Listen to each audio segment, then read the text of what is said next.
Kill Denji. Yes, yes, yes. I'm sure a lot of us feel that way after last week's episode in which Denji got to feel a power and Mami Makina's chest. Hello, it is I, Gomi, and we are back on this week's episode of Chainsaw Man, in which we have people being fed addiction in the form of cigarettes, people sleeping on the job, and also the emergence of quite possibly worst girl, Kobeni. I know I'm going to be castrated for that. Is it castrated? Is that the word I'm thinking of? Regardless, best girls do not stab. Remember that.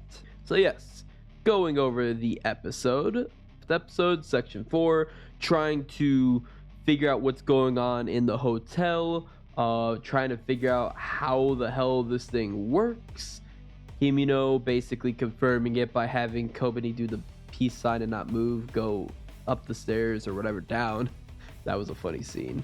We had a little comedy with Arai and Himino and Kobeni. Some good comedy with them for the start. I really like the bit where Denji just fell asleep on the job. Just took a nice little nap. And we got some more characterization for Aki. A lot of characterization for Aki. He definitely had a really big pivotal moment through the show.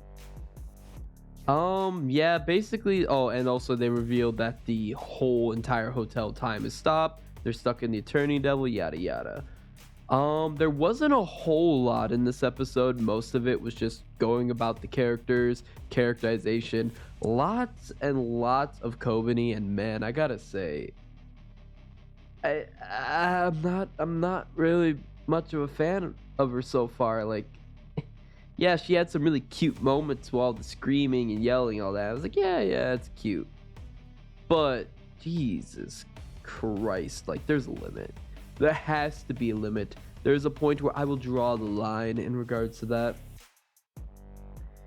We saw a little bit more of the background story of Aki and Himino, and basically their background story. I love the part where the show does a good job of being serious and then taking a load off the serious nature with the whole bit about girlfriends or significant others of former partners basically hating Himino because they can't blame the devil, so they blame her for her partner's dying or whatever. And then Aki comes with, I put gum in her clothes. Oh yeah, you showed them. You really showed them, Aki. Yeah, good job, Hayakawa, man. You put gum on her clothes. Hell yeah. Arai and Kobeni as well, they just do not have the guts for this. They just broke down after a couple hours, like, Jesus Christ. And what the hell is going on with Power and her Nobel Peace Prize? Yeah, there's some good characterization. I really like the characterization in the show. That's something I very much enjoy besides the animation. It really makes slower episodes where not really much happen go by faster and are more easier to swallow. But overall, this episode still really didn't do a lot. The good bit too as well is when the Eternity Devil revealed basically wants them to sacrifice Denji. We learn a little bit more about how no matter what, the Devil's pacts are going to be absolute. We don't know what happens. All we know is that someone dies if the pact or contract gets broken. But that's quite interesting, I will say. We might see some twists or turns in that nature in the future, but for now, basically, the only way they're more likely to get out is by feeding Denji or killing the devil, which the devil's heart is not on the floor. And we also get a glimpse, the more you fear the devil, the stronger it gets. At least that's what I'm gathering just by the fact that Arai and Kobeni were having panic attacks and the devil got bigger and bigger and bigger. I guess that's the secret. Pretty weird. Again, proving why they probably should not be on the squad. And then also Kobeni straight up trying to stab and kill Denji. Like, my God. I kind of want to stab the dude too, but Jesus Christ, my girl.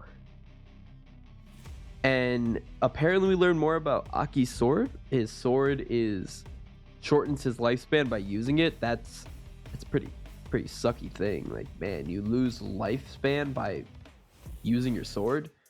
Regardless, Himino is not letting that happen under any circumstances, and we see her break down. Actually, we can see just how overtly attached she is to Hayakawa, and how she just breaks down the second he gets stabbed by Gomi, because Gomi just had to stab someone. And Hayakawa took the knife blow for Denji just because he wants to kill the Gun Devil. Nah. He's going through the character arc where he starts liking the main character. He's going through it. We're seeing it. Where he's getting attached. He's breaking down his tsundere walls.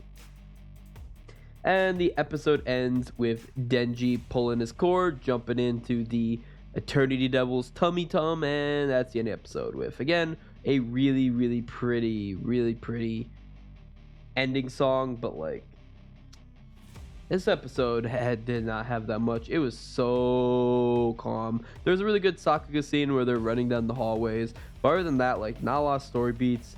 Really focus on the characters, but not a ton of characterization. And I just can't go over Kobe. All right, time to start stabbing.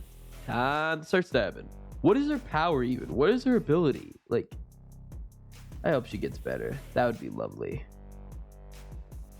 But yeah, I look forward to the next episode. Like I said, this series, it could have 1 or 2 stinker episodes.